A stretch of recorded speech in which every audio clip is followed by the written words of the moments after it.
I'm Tom Wilde, the CEO of Ramp, and I want to talk to you today about digital video and how you make video valuable. Obviously, a big theme of this show is how to produce all of this television content, video content, but sort of infinite shelf space world of the internet and mobile. How do you make that video valuable? How do you make sure people are finding it, discovering it, sharing it, and all those kinds of things? But first, it's funny, what is so great about video? And I was putting this slide together, and I had some charts and stuff overlaying it, and my head of marketing said, you can't use that slide, it's really distracting, and people will get like motion sickness. And it occurred to me that that's sort of the point right here, is that video is motion, sound, storytelling, and that is why it's so great. You can't communicate in a more dense, efficient way than you can with video. And that is what's so great about video. But video creates a whole bunch of challenges in terms of producing it and making money from it. We watch 5 hours of TV per day. So that's an incredible consumption of a specific format, more so than almost anything else out there. Whether it's across news, sports, movies, a tremendous amount of video and television gets consumed around the globe. But we watch it in increasingly different ways. So there's been a lot of talk about cord cutting. This is a recent study that came from Nielsen. This is pretty fascinating that there's 0 TV homes now. Not only cord cutting, but actually no longer having a television, where the video is being consumed on tablets or on a computer or on a smartphone. And I certainly see this with my kids. I've got kids age 7 to 17, and they don't watch a lot of television per se. My oldest daughter, watches almost all of the video she watches on an iPad. And I think that's, this study is showing that as that kind of consumer grows up, you're going to see, a dramatic shift, not only in how they consume the content, but where they consume the content and so forth. They also watch TV with more screens than ever before.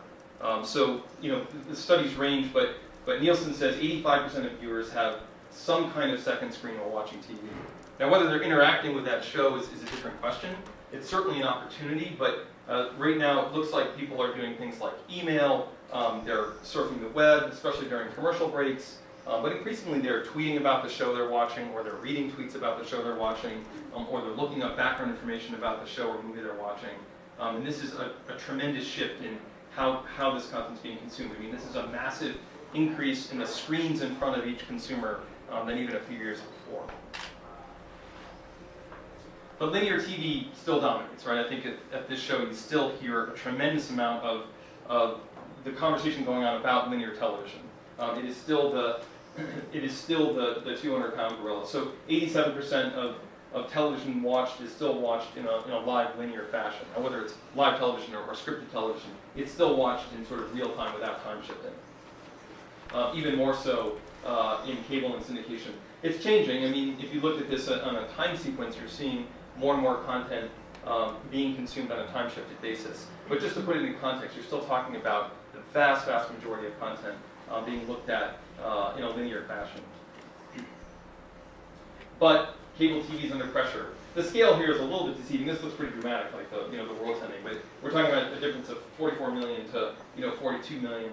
But still, for the first time really in decades, cable television is actually losing net subscribers, and that is a seismic shift. The business model looked, bulletproof up until just recently here, and now you're seeing actually a struggle to maintain these cable TV subscriptions, which is such a tremendously lucrative business model. YouTube, of course, continues to be on an absolute tear. You see the hours of video uploaded per minute.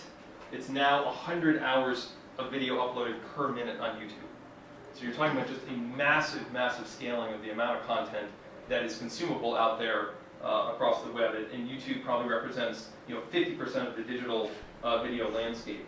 But you're talking about just an unprecedented explosion in video. So when you think about that in the context of producing professional video, advertising supported video, you're competing against a massive amount of content that's now available to the end user through things like YouTube.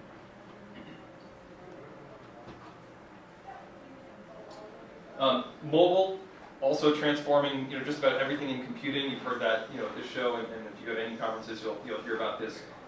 Absolutely true. Whether it's watching streaming content on mobile devices or mobile video ad spending, which is still pretty nascent. You know, you're talking about, you know, half a billion here, but going to 2.5 billion in short order.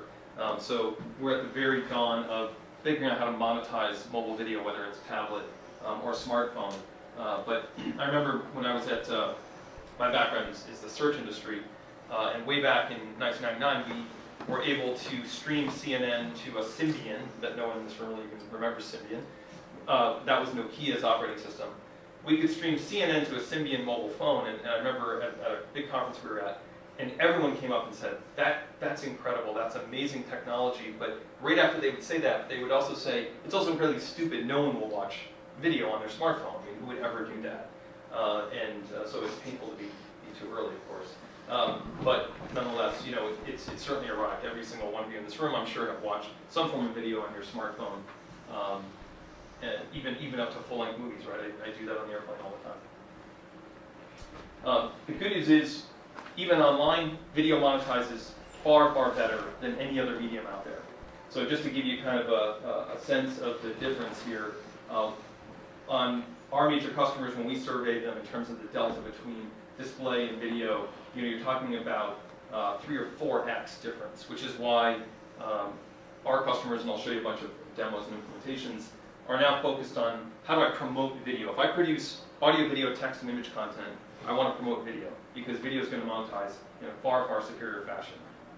But video has its challenges, and we'll get into those. So if you think about a video asset, unlike a document or an article, video is particularly difficult to manage. It doesn't come complete with metadata typically, a lot of times missing a transcript. It's missing context, and all of these things create problems in terms of targeting, SEO, search, cross-platform utilization and deployment and publishing. And so with all the promise of video and as valuable as it is, it's also very, very difficult at scale to make it work like everyone's been trained to make you know, content management systems work. If you've used WordPress or Drupal or any of those kinds of things, they're all text-based. In fact, if you think about the web is a text-based metaphor even today, even after all these advances, and if you were in the room 10 minutes ago, you hear about wearable computing and all these things going forward. The reality is text still dominates how information flows. So Google is completely based on text. Even on YouTube, what they're doing is they're searching the titles and descriptions of the videos, right? It's text. Facebook is predominantly still text. If you describe a photo, you know, that's how you're going to find a photo. If you, you know, if you post an article, that's all text. So text still drives the whole sort of ecosystem of content discovery across the web, and that's true inside of the firewall and out on the web as well. So how do you make video sort of behave like a document? Because that's what's critical here. You have to make it behave like a document. Even cable television electronic program guides, if you think about it, when you do a search on there, it's all text-based, right? I'm inputting text, and I'm searching titles, I'm searching descriptions, it's text. But videos don't show up, you know, they're not born with any text at all. It's a binary, dense content format that, to all of these text technologies, looks like a black hole. So how do you make video valuable in this equation? So the things to think about are discovery, engagement, versatility, and monetization. So discovery is obviously first and foremost, how do I make my videos show up on major search engines, major social sites, or if I'm talking about a television world, in the electronic program guide of these television platforms, and increasingly in TV everywhere, places like Netflix and Amazon and Flip TV, how do I get my stuff discovered? When I'm up against, you know, dozens and dozens, potentially, of pieces of content that are very, very similar to what I've produced, you can guarantee it. And that ranges from, you know, something produced by CBS down to something produced by, you know, someone in their garage with an HD camera. More engaging. So how do I keep people with my content once I've gotten them there? I've gone all this trouble of getting to find it and decide to watch it. How do I keep them engaged with it? And how do I make that content help me drive further engagement? Watch another episode, read an article, look at a slideshow, transact on an e-commerce site. How do you make video have context to do that? More versatile, obviously now it's sort of table stakes. The video has to be watchable across all platforms. A lot of that now is sort of commodity workflow, but nonetheless you have to do it. How do you transcode your videos, post and stream them, so they can be consumed wherever the end user wants it? Because that's the reality. The end user's going to dictate all of that. And finally, how do I make them more monetizable? Can I match ads to a video based on what's in the video, or based on what else the viewers watch? On broadcast linear television today, it's still relatively crude, right? It is a giant demographic buy. I'm not really targeting much beyond that. But yet, video and web and all of the advances in how content is organized means that I should be able to match an ad much more closely to both who's watching it and what's in the video. As of today, that's not being really done yet. I'm going to show you some examples of how it's possible. So a little bit about us, just so you have context for the demos I'm going to show you. Just a couple slides here. So our focus is creating these next generation video solutions. We were born with a bunch of IP from government research around indexing and searching broadcast television around the world. And we've deployed this across some of the largest media companies in North America. So we've been able to do this at scale, which is why that's context for sort of not just how do you do this, but how do you do it at scale? Because if you produce content in volumes, you can never keep up with this, using human approaches. You can't tag it and transcribe it fast enough, no matter how many editors you have. So how do you get after this video thing that has a timeline? Well, you need to create and curate metadata, transcriptions, tags, things like that. It's vital that you have all of that in the first place. Second, you need a matching engine. So when you discover a piece of metadata or something in the transcript that's relevant to the user, how do you surface that and take action with that? Match an ad to it, match a related piece of content to it, etc. And then finally, how do you display all that to the end user? What's interesting about videos and what sort of our passion is the fact that a video has a timeline. Unlike almost any other piece of content you can produce out there, a video has a timeline. And as that timeline progresses, as the user is watching it, the context of that video and what the user is seeing should shift. But that timeline makes it challenging, right? Because now, instead of having a single article to worry about, you actually have a whole timeline of a video from 3 minutes to 2 hours that you have to figure out how to manage and work with and bring all this contextuality to it. Good, so if we could switch to Chrome. I'm going to show you just a few examples here of how customers have thought about these approaches to better handle those sort of 4 pillars of making video valuable that I talked about. The first would be Google, right? So if I do a search on Google and I want to find video content, you need to make sure that the videos show up in Google. So our customers use our platform to make sure that these videos show up for Google searches, right? And that's creating good Google sitemaps. That is making sure your metadata is complete because Google runs, again, on text. And so if your videos, A, aren't in the Google index because you haven't submitted video sitemaps, they're not going to be found. And if there's not adequate metadata, they're not going to be discovered and ranked appropriately as well. If you go to the next tab for a second, so I want to show you an example here. Just reload, if you could, this. Don't do it yet. Hang on one sec. So I'll just give you a little narrative of what's going on here. So this is Better Homes and Gardens. So Meredith magazines and PhD is really their flagship magazine. They have made a total bet on video as a way to drive sort of next generation of monetization and content for their readers.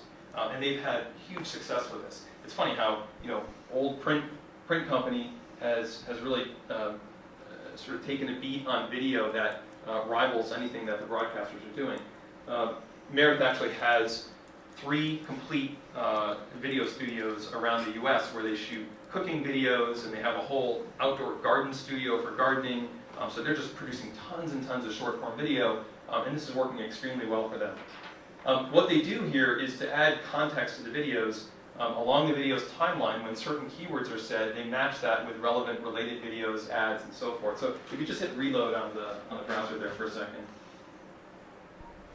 And I'll be quiet. Today, we're whipping up a fun, sweet, and savory spin on French toast. We'll start by browning chicken sausage in hot oil. Remove the pieces and transfer to paper towels to drain. Then, wipe out the skillet and set it aside. Meanwhile, let's make our egg mixture. In a shallow dish, whisk together eggs, half and half, sugar, vanilla, cinnamon, and nutmeg. Set that aside while we assemble our French toasts. So you can pause that. For this recipe, we love Hawaiian-style hot dog buns. So what's happening here is a combination of contextual relationships. So you see in the player here, if you can see it in the back, it's sort of like ESPN Next Up. These are the sort of tags and entities that are being discussed in this video that have been automatically extracted from this video. And then a combination of both explicitly related, in this case, video content to this video, as well as some related content based on what people have watched and what's popular on EHG is loaded in this carousel, and the carousel is synchronized to the timeline. And ads come in here, and e-commerce opportunities come in here, and they've seen an 8 to 10% click-through rate on this synchronized unit here. And if you are in the online advertising space, you know that what you could expect in a static ad rate here is probably about 0.5% click-through rate. So this is 10 to 20x stronger than a traditional static ad because it's synchronized to this timeline. Not only that, they've almost doubled the time, video time on site for their users because they're continuously showing them more content to watch and helping with that discovery and creating context around this video. It makes sense, right? I mean, the video has all this context. It's sort of broadcasting all this context while it's playing. This approach harnesses that context and makes it part of the user experience. If you go to the next tabs, the NBC tab, NBC, another good example where the big broadcasters produce tremendous amounts of video content, but if you've ever tried to use many of the sort of big media companies' websites, the search experience can be very frustrating, and that's because they don't do a great job with video, they don't do a great job with context, and so what we've done here is just a whole series of things to rework how you experience content on NBC.com. So if I search for Amy Poehler, I get this complete experience about Amy Poehler, including the video she's in and all of the related context for Amy Poehler. Again, both putting video into the context, in this case of a search for Amy Poehler, as well as making sure the video gives context to the user for other kinds of content they might want to consume. This is live across all of NBC.com, and they're rolling it out on the different show sites and so forth as well. When you do a search on NBC.com, we also look inside the videos and pull back what's related or what's inside those videos. If you go to, let's put a Cake Boss there. If you click on Ad Free, anywhere, just the login button, sorry. So before you hold there for a sec. So this is the Discovery Network. This is a sort of an imagination piece we did with Discovery around how do you make a video a more immersive experience, given all of the other content that you produce as a broadcaster, right? So if you're a production studio or a broadcaster, you have tons of content related to the video assets you produce, whether they're stills or articles. In this case, One of the Cake Boss is sort of recipe themed, so recipes. So if you hit the play button there, so what happens here, you can see these little icons light up, and these little cards pop up with related information while this video is playing. And these little icons light up here as well. So if you click on that green icon, if you could for me. You make a cake, then I wouldn't be able to tell the difference. So you have a promotion about Next Great Baker, the Twitter handle, all of those things. I can load the closed captions, as well as make it part of this immersive experience. And load in slideshows. If you click on the little camera icon there, and you click on one of these, you can see it's loading slideshows of these cakes from the episode and so forth. So this total immersive experience. This is kind of a kitchen sink demo because there's a lot going on here, and you'd want to carefully consider the user experience. But this is sort of an imagination piece we did with Discovery. I'll show you this one next. If you go to X Timer next, we'll come back to People's Choice in a second. So you hit play. Now, Lana, we play a little game here on the Chew. Okay. And we call it our Celebrity Egg Timer, where we rifle some questions at you. You like that? It's very good. All right, good. Thank you. We kind of throw questions at you really quick, and you answer them in quick time in about a minute. What do you think? Let's do it. You ready? All right, 6 minutes. All right, Lana, I'm going to start. If you were one of the 7 dwarves, who would you be? Sassy. Sassy. Who does your boyfriend think is hotter, the mayor or the queen? Me? Yes. Hey. If Your favorite Evil Queen. If you were an ice cream flavor, what flavor would you be? Black cherry. Oh, who would play you in a movie about you, about yourself? Selena Gomez. So, again, this is another imagination piece we did with ABC, and a form of this will be rolling out this summer. But basically, what's everything you could do if you were able to deeply index, a video asset, and so you see you have sort of a karaoke transcript. You can navigate the video using this transcript by clicking around the transcript. You've got related recipes, so it said cherry, Wolfgang Puck's cherry cobbler. When she said Selena Gomez as who would play me in the movie of the week or whatever, we can grab Selena Gomez's Twitter feed. This is actually a live Twitter feed. We've got the Selena Gomez card. So you can imagine all of this information that lives out there on the web and inside the production studio that should be brought forward to the user while they're watching something like this. You can imagine a user deciding this is going to be, I want to watch the enhanced mode as opposed to the standard mode. And this stuff could all be pushed down to a second screen on a tablet. It could be part of a Samsung smart television, all those kinds of use cases going forward. And you can imagine all sorts of sponsor opportunities that come from this as well, based on what words are in the video or what's being said or who's in the video and so forth. Lastly, show you one more example. People's Choice Awards, so if you hit the play button there. And the People's Choice for female movie star is, oh my God, Sandra Bullock! And just click on the Angelina Jolie link right down here. Right there. The gorgeous Angelina Jolie and the stunning, beautiful Nicole Kidman, who to me is always the So again, you can pause that. Star, but same concept here, right? This video has all sorts of context that's embedded in it. If you can extract that through an automated approach and bring in related content, you increase the engagement that the user has with this asset and potentially other videos they're going to watch. Again, huge click-through rate on this. We've seen 4 to 6% click-through rate in this side panel. This drives more consumption back into People's Choice, and we've doubled, in this case, the video time on site for People's Choice. When they, their problem statement was, we have 40 years of video clips, interviews, red carpet, and no one can find it, no one watches it. What do we do? And so you can see that you can really explode the surface area of your site with video by taking these kinds of approaches. So that's the vision for sort of making video valuable and all the things that are potential now with these kinds of approaches. But I'd love to take a few questions if anyone has questions. How do you make sure this brings in more money? So there's always two equations there. The first is, are users engaging with the content? Because if they don't engage, it's not going to bring in more money. So that deals with making sure that whatever you're showing to them contextually is relevant. So anything we do has to be, as consumers, we want it to be, I should say, relevant to what we're looking at, not spam, not irrelevant. And the second is then how you match an advertiser's intent to what the user's watching, and the advertisers will pay if a user consumes that content and engages with the advertising content as well.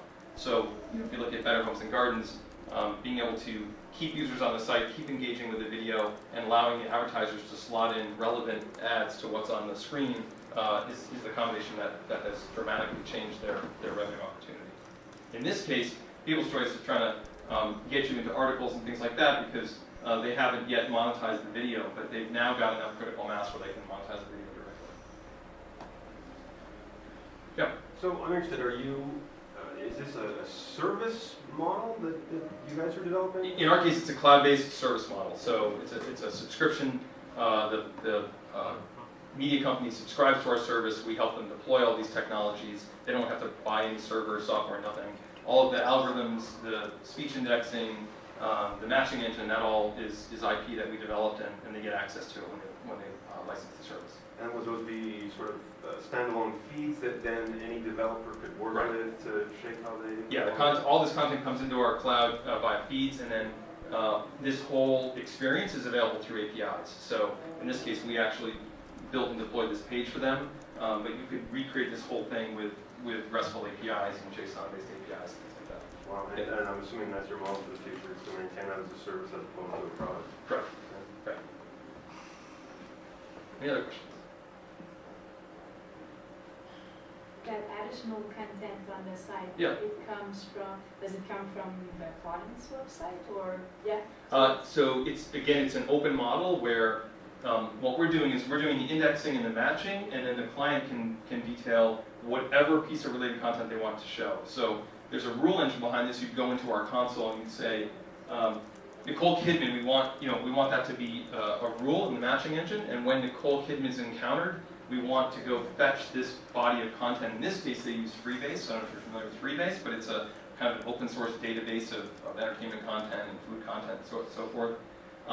And bring it back in here, and it also goes and looks inside the People's Choice extended content index as well, so other articles, videos, and so forth. But it's completely open-ended. You could hook it into e-commerce engines like eBay or Amazon. You can drop ad tags into it, have it go fetch an ad from an ad server. So it's a completely open platform on that side of it, because we want, ultimately customers to be able to figure out whatever is relevant to their users. That's what they should do. With it being such new technology, I'm assuming you would also be available to help people model those solutions also? Right. So, a typical onboarding is kind of going through the use cases they're trying to achieve and then planning that out and helping them do that to take advantage of the automation, right? Because they don't want to have to do it all manually. So how do you build those rules automatically? How do you index the content automatically? But still have enough tools that you can curate it manually when you want to. So you can, if you want, go into this particular video and say, Nicole Kidman's not really relevant to this video, so I'm not going to show the Nicole Kidman related content. You can curate it all the way down to that level if you want to. And we have to be able to provide that to the content producers, because they'll always know more about their content than we do. Yeah. Well, good. Thanks a lot. Appreciate you attending.